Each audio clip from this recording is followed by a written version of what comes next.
Bonjour, bienvenue dans cette vidéo sur les Virtual Private Network ou VPN en français, les réseaux privés virtuels. Comme prérequis, il faut avoir déjà vu l'introduction à la sécurité, puis les protocoles cryptographiques, que ce soit symétrique, asymétrique, fonction d'hachage, etc. Si ce n'est pas déjà fait, je vous invite à voir mes précédentes vidéos sur cette thématique. Maintenant, un réseau privé virtuel, qu'est-ce que ça veut dire? Ça veut dire tout simplement simuler un réseau privé qui repose sur une infrastructure tierce. Autrement dit, on va utiliser une infrastructure qui ne nous appartient pas forcément, et puis on va utiliser comme si elle nous appartient à nous. Donc, comme si elle est privée, mais de manière virtuelle, parce qu'en réalité, elle ne nous appartient pas. Dans quel cas utiliser le réseau privé virtuel? Il y a plusieurs utilisations. La première, c'est ce qu'on appelle les VPN d'accès. Typiquement, c'est connecter les utilisateurs nomades à l'entreprise. Nous avons par exemple le directeur, les commerciaux, les ingénieurs qui vont chez les clients ou de chez eux, de leur maison, ils veulent se connecter en télétravail par exemple ou pour pouvoir accéder aux documents de l'entreprise de manière sécurisée comme s'ils étaient à l'intérieur de l'entreprise. Et puis on a un deuxième cas de figure, c'est ce qu'on appelle l'intranet VPN. Ça consiste à relier deux sites distants. Supposons qu'on a une banque par exemple et qu'il y a le siège et les filiales. Les filiales, ils souhaitent se connecter au siège pour récupérer les données de leurs clients, les données bancaires, ou effectuer des opérations bancaires comme s'ils étaient à l'intérieur du bâtiment ou de l'endroit où il y a les serveurs de la banque, c'est-à-dire au siège. Et puis un troisième cas de figure, c'est l'extranet VPN. Ça consiste à connecter les entreprises avec leurs partenaires. Supposons qu'on souhaite par exemple réaliser une réservation en ligne, le site de réservation, il est interconnecté avec d'autres sites, par exemple pour la réservation de billets d'avion, pour la réservation d'hôtels, le site de la compagnie aérienne, etc. Et tout ceci, il faut que ça soit de manière sécurisée, comme s'ils partageaient le même système d'information, alors qu'en réalité, c'est des systèmes d'information différents, mais qui sont connectés entre eux à travers un réseau privé virtuel. Ici, vous avez un schéma qui explique le type, l'application, l'alternative et puis les bénéfices. Par exemple, le premier cas en vert, c'est le VPN d'accès. On gagne par exemple en ubiquitosité, en facilité d'accès avec des coûts moindres, etc. Alors maintenant, concentrons-nous sur le VPN d'accès par exemple. Rappelons-le, c'est un utilisateur nomade, distant, qui souhaite se connecter à son réseau d'entreprise. Donc l'utilisateur, il est utilisé pour permettre à des utilisateurs itinérants ou mobiles ou nomades d'accéder au réseau privé. Il y a deux cas de figure. Soit l'utilisateur demande à son fournisseur d'accès Internet de lui établir le VPN. Il délègue cette gestion du VPN à son fournisseur d'accès Internet. Dans ce cas-là, l'utilisateur il va communiquer avec un serveur du fournisseur d'accès Internet qu'on appelle le NAS pour Network Access Server. C'est un serveur d'accès au réseau. Et c'est ce serveur qui va pouvoir établir le VPN et donc établir la connexion sécurisée avec le VPN. Dans ce cas-là, on va permettre à l'utilisateur de communiquer sur plusieurs réseaux en créant plusieurs tunnels. C'est toujours le NAS qui gère ces tunnels, mais nécessite un fournisseur d'accès Internet proposant un NAS compatible avec les solutions VPN qui sont choisies par l'entreprise et l'utilisateur. Et puis la demande de connexion par le NAS n'est pas chiffrée, ce qui peut poser un problème de sécurité. C'est-à-dire la connexion entre l'utilisateur et le serveur NAS n'est pas forcément chiffrée dans la mesure où le tunnel VPN n'est monté qu'à partir du NAS, qu'à partir du serveur d'accès au réseau fourni par le navigateur. Le deuxième cas de figure, c'est que l'utilisateur possède lui-même son propre logiciel client pour le VPN. Donc l'utilisateur établit directement la communication de manière chiffrée avec son réseau d'entreprise. Je rappelle, c'est le cas d'un utilisateur nomade. L'avantage, c'est que l'intégralité des informations seront chiffrées dès l'établissement de la connexion, c'est-à-dire dès le logiciel client figurant sur la machine de l'utilisateur, vers l'entreprise bien sûr. L'inconvénient, c'est que chaque client ou chaque utilisateur transporte avec lui le logiciel client pour établir la communication chiffrée. Passons maintenant à l'intranet VPN. Il est en général, je rappelle, il est utilisé pour relier plusieurs sites distants appartenant à la même entreprise comme si c'était localisé au même endroit. Il est donc utilisé pour relier au moins deux intranets entre eux ou entre elles. Il est utile au sein d'une entreprise qui possède plusieurs sites distants. Et quels sont les besoins dans ce cas-là? C'est d'abord la confidentialité transitant entre les différents sites de l'entreprise, L'authentification, bien sûr, au niveau paquet, des paquets qui transitent entre les différents sites de l'entreprise. La validité de données, c'est-à-dire s'assurer que les données reçues et envoyées sont les mêmes, c'est-à-dire les données reçues sont effectivement ceux qui ont été envoyés. L'identification des sources, ça veut dire que il faut les entités ou les personnes ou les machines ou les nœuds qui sont reliés au tunnel VPN doivent être authentifiés auparavant. Et puis la non-répudiation, ça veut dire qu'on ne peut pas nier avoir réalisé une action. Typiquement, pour assurer ces besoins, on utilise des techniques de signature, par exemple pour la non-répudiation, de chiffrement, par exemple pour assurer la confidentialité, du contrôle d'intégrité pour la validité des données, et on utilise également l'encapsulation IP dans IP. Alors en fait, cette encapsulation, c'est l'essence même des VPN, ou c'est la base même des VPN. En réalité, un réseau privé virtuel utilise ce qu'on appelle le principe de tunneling. Alors ça veut dire quoi tunneling? C'est monter un tunnel, ça vient de tunnel, c'est comme un tuyau qui relie deux entités, et à l'intérieur du tuyau, on va pouvoir faire passer nos données, et donc le tuyau, il nous simule notre réseau privé virtuel. Alors le tunneling, c'est un processus d'encapsulation. Donc, comment on va mettre en place le tuyau? Alors, d'abord, on va encapsuler les données qu'on va transmettre pour les protéger. On va les transmettre et à la réception, on va décapsuler, c'est-à-dire enlever l'enveloppe qu'on a mis à l'établissement du tunnel. À l'établissement du tunnel VPN, on a enveloppé, on a encapsulé, on a mis dans une enveloppe nos données, on les a transmis à la réception, on enlève l'enveloppe et on récupère nos données. Donc, ici, vous avez un exemple.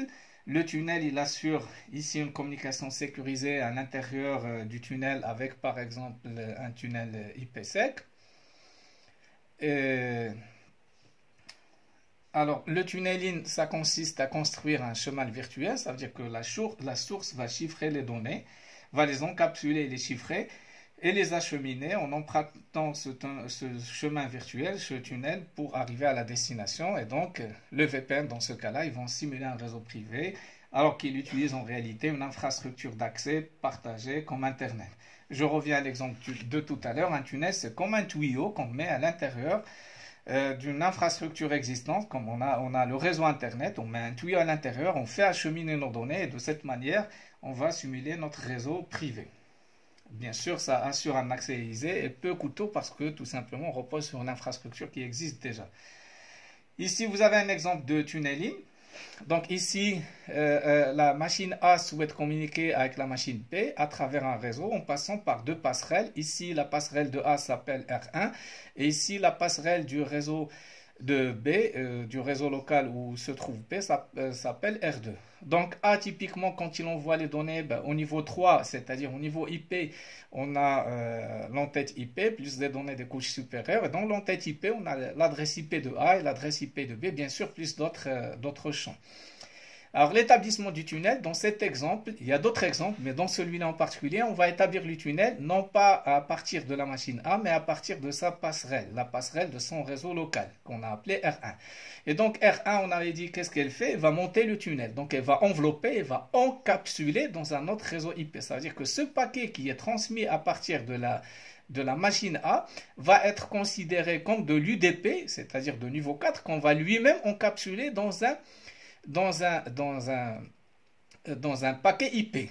Donc ici, on voit les données, c'est-à-dire les données du paquet de base qui a été envoyé par A. On y trouve par exemple l'adresse IP de A, l'adresse IP de B. C'est le premier paquet qui est encapsulé à l'intérieur d'un nouveau paquet. Et donc, cette passerelle R1, elle va utiliser un nouveau paquet et va encapsuler, va rajouter une nouvelle entête qui contient comme adresse source l'adresse IP de cette passerelle R1 et comme adresse destination l'adresse IP de R2 qui est la passerelle du réseau où se trouve B. Et donc, à ce nouveau paquet, on peut appliquer une technologie de chiffrement, des signatures ou tout ce qu'on veut. Donc, il est protégé parce qu'il est enveloppé, encapsulé dans un nouveau paquet qui contient en réalité comme adresse source l'adresse de R1, comme adresse destination l'adresse de R2. Donc, ce paquet va pouvoir être acheminé sur le réseau, on le voit bien. Il y a des adresses routables ici qu'on peut acheminer sur le réseau. C'est l'adresse source qui est l'adresse IP de R1, l'adresse destination qui est l'adresse IP de R2. Donc, il arrive à R2. Et R2, qu'est-ce qu'elle fait? Elle démonte le tunnel ou elle enlève l'enveloppe ou alors on dit elle décapsule. À R1, on a encapsulé, on a rajouté une nouvelle entête. On a considéré le paquet initial comme des données UDP qu'on a mis dans une nouvelle entête IP, dans un nouveau paquet IP, et on a envoyé à R2 qui va cette fois-ci décapsuler, c'est-à-dire enlever l'entête qui a été utilisée, c'est-à-dire enlever cette entête, le nouvel entête. Et il va trouver donc comme adresse source l'adresse IP de B dans le paquet initial, original, et donc elle va acheminer le paquet à B tout simplement. Et de cette manière, le tunnel il a été monté entre R1 et R2. L'encapsulation a été faite au niveau de R1 en rajoutant une nouvelle entête et en considérant l'entête initiale comme de l'UDP, c'est-à-dire niveau 4 qu'on a encapsulé d'un nouveau paquet IP et qu'on a envoyé à destination, on a décapsulé. Alors il y a plusieurs familles de VPN. D'abord il y a des VPN ou des réseaux privés virtuels qui reposent sur un réseau public comme Internet. Mais il y a également des VPN ou des réseaux privés virtuels qui reposent sur des réseaux privés. Typiquement, c'est le réseau de l'opérateur. C'est le cas de MPLS par exemple. Alors, on va voir quelques fonctionnalités ou à quoi servent les VPN, pourquoi on utilise les VPN. D'abord, un VPN, il doit gérer les adresses parce qu'on avait dit il va connecter un utilisateur distant à son réseau d'entreprise ou il va connecter deux réseaux ou deux sites d'entreprise qui sont distants et qui ont potentiellement des adresses différentes appartenant à des classes différentes même.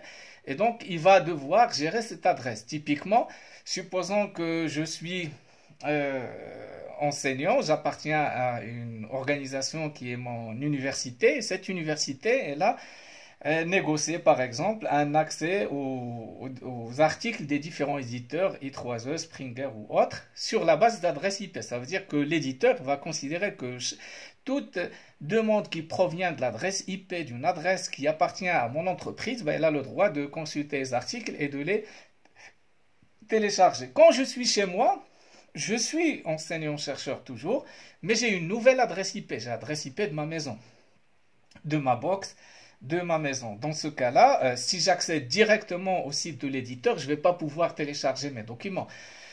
Alors que si je me connecte en VPN vers le réseau de mon université et à travers ce réseau, je sors avec une adresse qui appartient à l'université pour aller envoyer une requête au site de l'éditeur, je peux cette fois-ci télécharger mes articles de chez l'éditeur, même si je suis connecté de chez moi. Donc, il y a une gestion d'adresse qui est gérée par le VPN. Il y a également l'authentification, c'est-à-dire que n'importe qui ne peut pas se connecter au VPN. Il faut seulement les utilisateurs autorisés à se connecter au VPN, à pouvoir et donc échanger dans le cadre de ce tunnel VPN. Également, des fonctionnalités de chiffrement, bien évidemment, si je simule un réseau public pour qu'il devienne privé, comme s'il est privé, mon but c'est d'abord de récupérer de manière sûre mes données de l'entreprise, etc. Et dans ce cas-là, le plus souvent, on chiffre les données dans le cadre d'un tunnel VPN pour pouvoir les protéger justement, même s'ils transitent sur un réseau comme Internet ou le réseau de l'opérateur. Et puis, il y a la gestion des clés. Bien sûr, qui dit chiffrement, contrôle d'intégrité, signature, etc., ben, il y a des clés à gérer, il y a des clés à maintenir, des clés à renouveler, etc. Donc, il y a une gestion de clés qui doit être assurée par le VPN. Et puis, multiprotocole. On avait bien dit qu'un VPN il repose sur le principe de tunneling. Il va encapsuler de l'IP dans de l'IP. Mais on peut très bien imaginer qu'on va encapsuler quelque chose d'autre dans de l'IP. Ça veut dire on peut considérer d'autres protocoles qu'on va encapsuler dans de l'IP et les envoyer dans le cadre d'un tunnel VPN et on va pouvoir démonter le tunnel à la réception.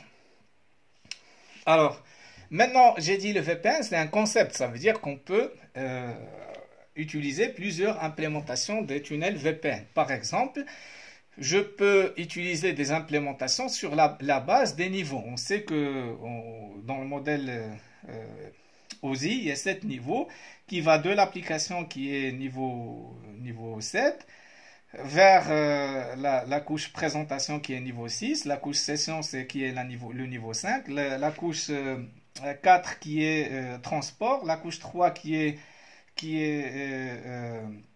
réseau, la couche 2 qui est liaison des données et puis la transmission sur le canal et ainsi de suite. Donc on peut appliquer le tunnel VPN à différents niveaux. On peut appliquer le tunnel VPN à partir de niveau 2, ça veut dire on fait de l'encapsulation, on monte le tunnel à partir du niveau 2. Ça veut dire on va encapsuler les données dans le tunnel VPN à partir du niveau 2.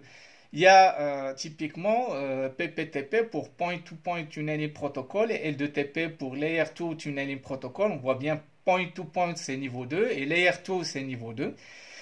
Au niveau 3, il y a ce qu'on appelle les VPN, essentiellement les VPN IPsec, son nom l'indique, IP pour niveau 3, et SEC c'est Security, on va voir en détail ce protocole. Entre les deux, il y a MPLS, on le situe au niveau 2,5 parce qu'il utilise en fait les adresses IP, mais également des étiquettes. C'est une sorte d'étiquette ou de couleur qui permet d'acheminer les paquets. Donc on le considère entre le niveau 2 et le niveau 3. Au niveau 4, il y a ce qu'on appelle les VPN, essentiellement VPN SSL ou TLS, pour Transport Layer Security. Le T, c'est Transport, donc c'est niveau 4.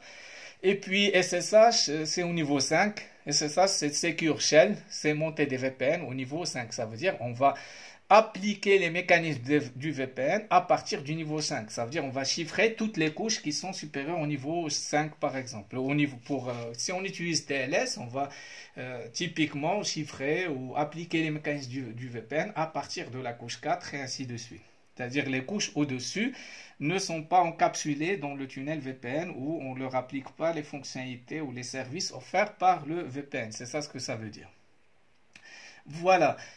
J'ai terminé cette introduction. Dans la vidéo suivante, je vais détailler les VPN IPsec et puis dans celle d'après, je vais détailler les VPN TLS et puis je vais détailler les VPN SSH. Merci pour votre attention. Je vous donne rendez-vous à la vidéo suivante sur les VPN IPsec.